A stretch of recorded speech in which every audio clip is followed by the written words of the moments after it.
Danes sem pripravil zajtrk z medom kot glavno sestavino, med in jabolka, zato ker vemo, da brez čebel tega ne bi bilo. In sem pripravil 5 jedi, 2 slani pa 3 sladke.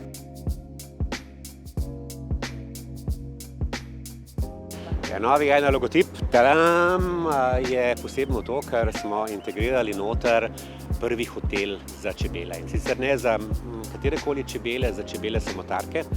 To so ene čebele, ki v bistvu živijo popolnoma drugače kot te naše čebele na naši strehi.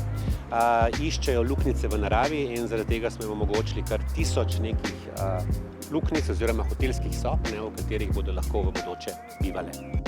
Mislim, da smo skupnimi močmi in pa skupaj še z mizarjem našli zelo dobro rešitev in uspešno zaključili projekt. Tale hotel, ki ga danes odpiramo, je en korak v to smer, kjer skušamo na en način ozaveščati slovensko javnost, kako je pomembno, da skrbimo za čebele, ker brez njih ne bi bilo nas in ne bi bilo predvsem nas še prehranjevalne verige.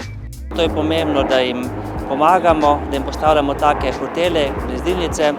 Ne smemo pa pozabiti tudi na to, da morajo čebele samotarke jesti, tako da moramo potem v okolju zagotoviti dovolj pisanih cvetočih travnikov oziroma dovolj medovitih rastlin, na katerih se bodo te čebele hranile. Ena posebna novost, ki sem se jaz danes naučil, da so čebele samotarke bistveno bolj produktivne od klasičnih kranjskih čebel. Pri opraševanju je ena čebela samotarka kar 100-krat bolj produktivna kot kranjska čebela.